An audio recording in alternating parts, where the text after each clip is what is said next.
Good morning, all of you.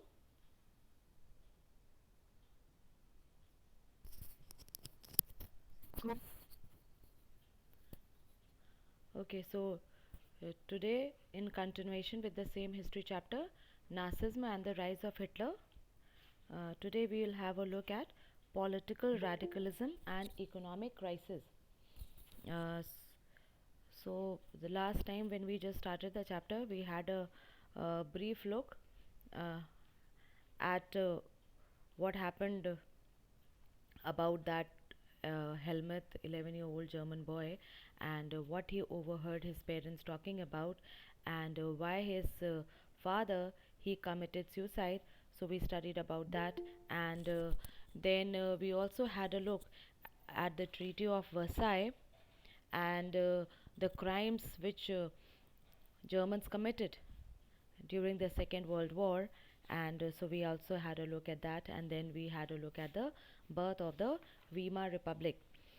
Under it, we had a look at the effects of the war, that the war and it any war has a very devastating effect on the society and politics of any country. But now this what we are talking about is not just any war, it was world war.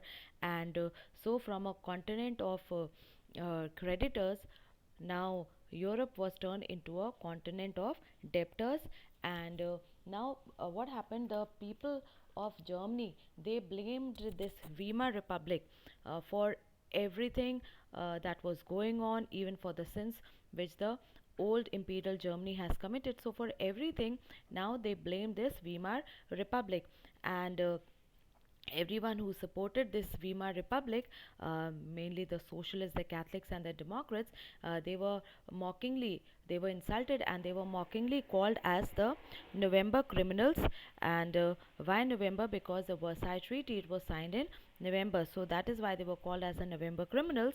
And this mindset, it had a great impact, or a major impact, on the political developments of the early 1930s. Now, we also had a look that the First World War, it left a deep imprint on the European society and politics. And now soldiers, they came to be placed above the civilians. Okay, and so now everyone, the media and the politicians, they were all praising the trench life, the military life. And so democracy in such circumstances, it was a very young and a fragile idea, and it could not survive the instability of the interwar Europe. We'll continue from there.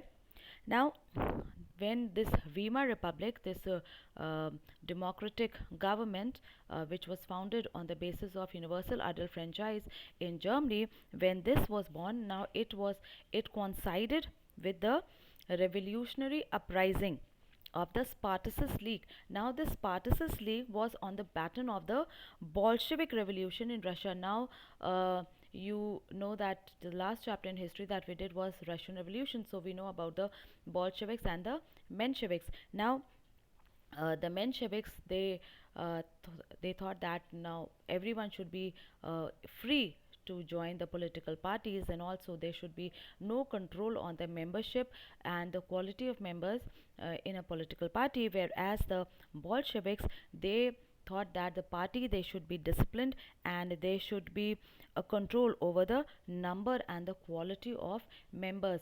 And we also studied that how the Bolsheviks, they led the Russian Revolution. And so when this now Bolshevik, uh, their ideas, they are really a contrast to the democrat ideas. And so at the time when this Weimar Republic was born, so at the same time there was an uprising, there was a, you could say, a revolt by the Spartacus League, which was formed on the basis of the Bolshevik Revolution in Russia. And so in Germany also, Soviets of workers, now Soviet means council, so councils of workers and councils of sailors, they were established in many cities in Germany also. And the political atmosphere in the capital Berlin, it was charged with, people were asking for Soviet style governing. And because this new Weimar Republic, Now it was being blamed for everything, for all the sins which the old government did, the Imperial Germany and even the Versailles Treaty. So like they were being blamed for everything, and people, they were not able to find solution or get any solution from this new Weimar Republic. And so everyone was now, like many people, they wanted Soviet style government here at Germany also. And now those who were opposed to this idea, like the socialists, the Democrats, and the Catholics, they met in Weimar, and they wanted to give shape to a democratic type of government in Germany.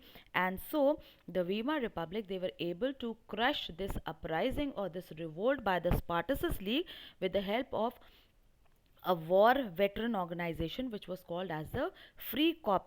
And now later on, these Spartacists, they founded the Communist Party of Germany.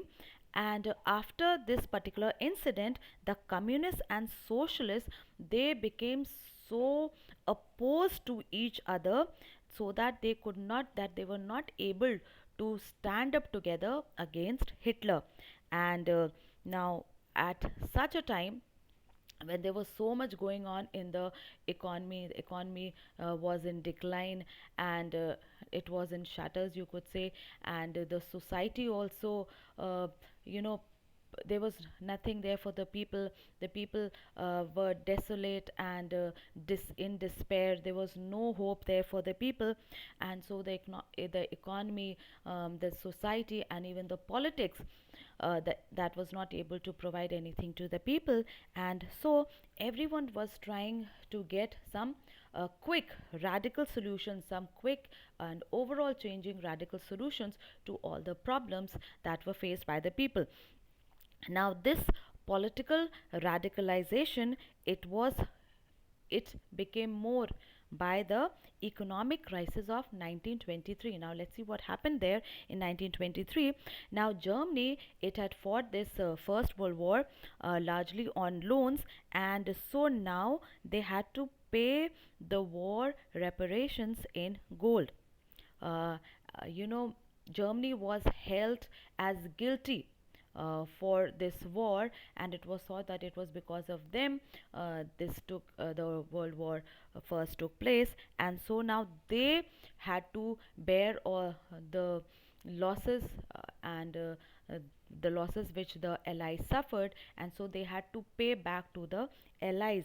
And so Germany, they already had fought the war on loans. They now were defeated also, they lost also. So they lost so many resources and all. Now they had to pay back the war loans also, as well as the war indemnity. Now that also they had to pay. And so now this depleted, it further reduced the gold reserves that Germany had.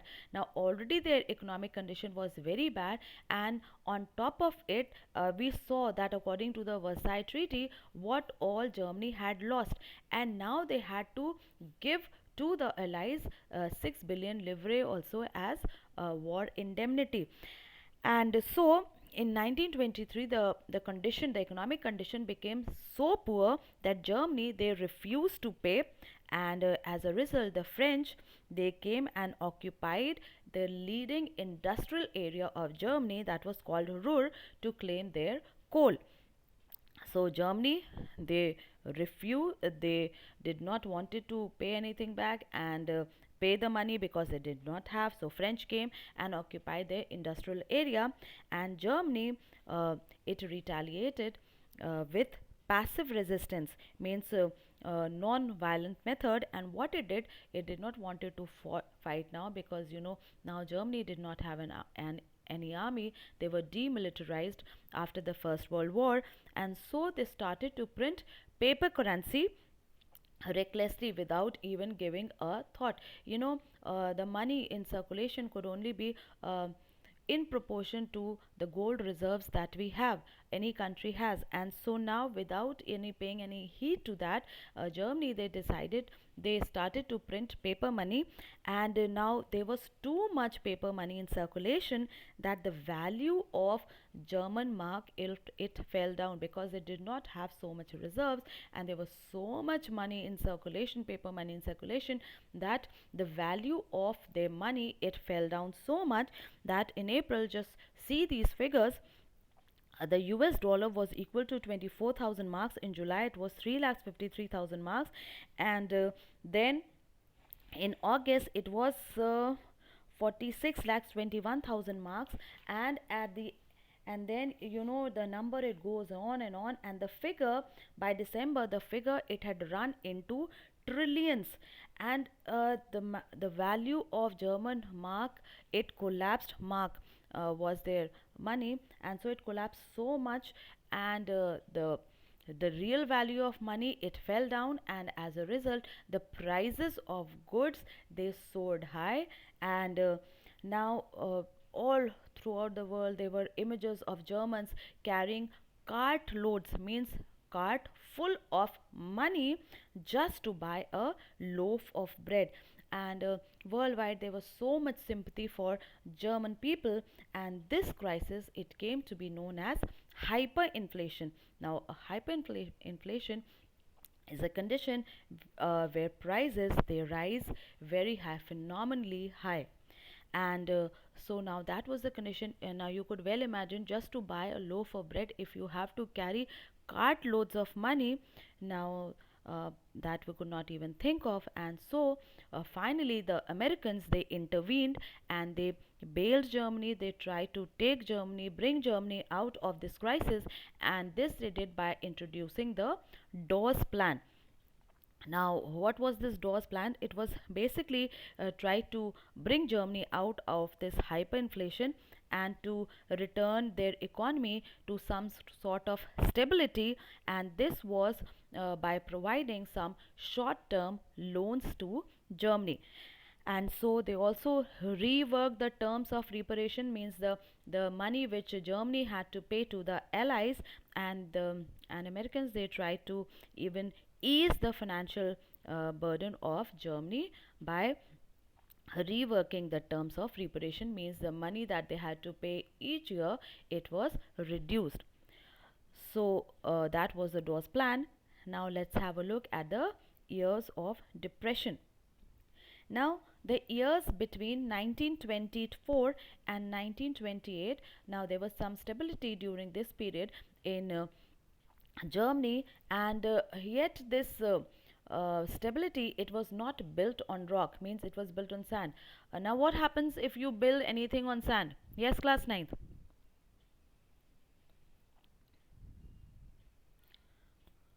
Yes. It will broke down easily. It will fall down easily. And so even this is economic stability. Now it was also built on. Ma'am, it will collapse. Yes, it will collapse. So it was something which was built on sand, and which could easily collapse. And now German investments and their industrial recovery, now it was totally at this time dependent on these short term loans which were given to them, mostly from USA. And now so USA was supporting Germany by providing them short term loans according to the Dawes Plan. But now this support was taken back. It was withdrawn when the Wall Street Exchange, it crashed in 1929. Now that is the biggest stock market, and it fell down when it collapsed, or it crashed in 1929. So now when America, it was in mess, now they had, now how could they at this time give money to another country? And so this support was withdrawn after the Wall Street Exchange crashed in 1929. And now people, they fear that there'll be a fall in prices, and so people, they try to sell off their shares, because they thought that the value of these shares will fall down, and so they wanted to sell it. And on a single day, that is 24th October, 13 million shares, they were sold. And this was the start of the great economic depression. And over the next 3 years, that is from 1929 to 1932, the national income of the USA, it fell by half. Factories they were shut down, exports they fell, farmers they were hit, and speculators, those who put money in the market, they withdrew their money from the market. And the effects of this great economic repression, or economic recession in the US economy, they were felt worldwide. Now, what is recession? Recession is basically a period during which the trade and the industrial activities they are reduced. They are not according to normal ratio, but they are reduced. So now the effects of this economic depression and the economic recession in USA, it was felt worldwide, but mostly the bad, or you can say the worst hit, was Germany, because whatever economic stability that Germany had, now it was all built on these short term loans which USA was provided them, and now that support was withdrawn. And so by 1932 the industrial production in Germany, it was reduced to 40% of the 1929 level. Workers, many workers, they lost their jobs. Others who somehow had their jobs, now they were getting reduced salaries, and the number of unemployed, it touched unprecedented 16 million, means unprecedented, which had not been done before. And so never in Germany the number of unemployed has reached so much, and this was the first time that their unemployed reached 6 million.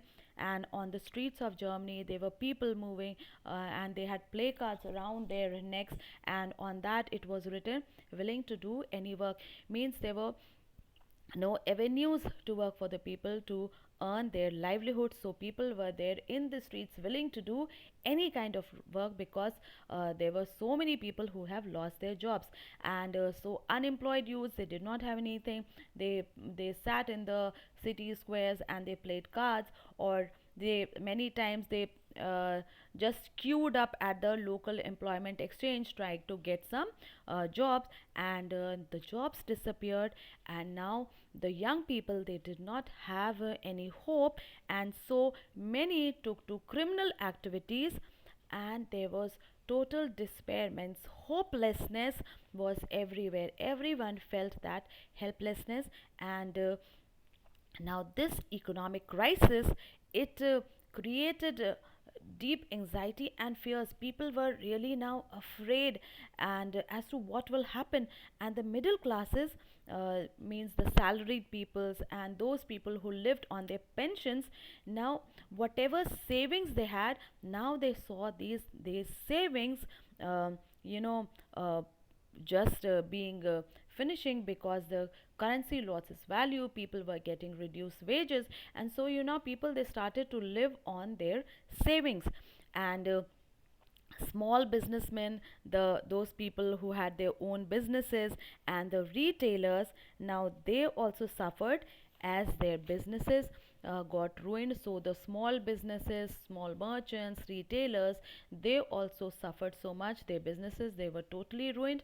And these sections, there's these middle sections, now they were filled with the fear of proletarianization. Now what is there, this proletarianization? It is the fear of being reduced to the ranks of the working classes, means the labor classes, or even becoming like unemployed. So now the middle classes, the salaried people, those who worked in offices, and the small businessmen, and the retailers and all, now they thought that now they will come down to the level of daily wage earners. And even people were feel that maybe they will not even get that work, and they would just be unemployed. And only organized, means the big businesses, the proper business, now they were somehow able to keep their heads above water, and means somehow able to manage. But even this unemployment, they it weakened the bargaining power also. And now big business, even somehow they were able to keep their heads above water, but still these businesses also were in crisis. And the peasants also, they were affected by this fall in the agricultural prices. The peasantry, mostly they are poor people, and now they simply live on what they grow, and the rest, they sell, and whatever money they have, on that they have to from that they have to buy the seeds for the next season also, and then they have to live on that also. And now there was a fall in the agricultural prices, so you could well imagine the condition of the farmers also. And women, they were not able to provide food for the children, and so they were also filled with a sense of deep despair. So it was not only people who were working, big businessmen, small businessmen, working class people, but even women, those who were not working, even everyone, all were filled with this total helplessness and not having any hope at all. And so that was the social and the economic condition in Germany. And now politically also, if we have take a look, this Weimar Republic, it was fragile. We had a look that it was a young idea, because it was the first time democracy was established in Germany. So this was a new idea, a fragile idea. Democracy was just like an infant there. And then in addition to that, the Weimar Republic, it also had some inherent defects in that. And these defects made it vulnerable or susceptible to dictatorship. Now, one was proportional representation, and what that means is that now, because there was proportional representation, that this proportion could be from this party, and a lit- and some ratio from another political party. So this made achieving a majority by any political party an impossible task. So no political party could be in majority there, and so that means there would be a rule by the coalition. And we know that coalition governments are not very strong and stable governments. So that was one defect. And one more defect was the Article 48. And what this Article 48 was, that it gave the president to impose emergency. So the president, he had this power to impose emergency whenever he wanted, and he could suspend the civil rights, the rights of the people, and he could rule by decree, means he could rule by just giving plain simple orders, and not by discussion and deliberation with the rest of the parliament. And so within its short term that the Weimar Republic was there, Weimar Republic, it saw 20 different cabinets, and they lasted on an average of 239 days, means not even a year. And there was a liberal use of the Article 48, means anytime new cabinet came, not able to solve any issue, so they will impose emergency and take away the civil rights, the fundamental rights, the rights of the people. And they would started rule by decree. And then, because it was a coalition government, not a stable government, so if any party withdrew their support, the government fell. So the governments were not stable and could not even be there for even an year on an average. And so people, they lost their confidence in the democratic parliamentary system, because it seemed to offer no solution to the people. All right. So, understood till here? Any confusion? Any questions? No, ma'am. Okay. So, Ma'am, you are not audible. how is that? Am I audible to the rest? Yes, ma'am. Okay. Yes, ma'am. All right. So, I think we should stop here for today, and we'll continue in the next class. Yes, ma'am.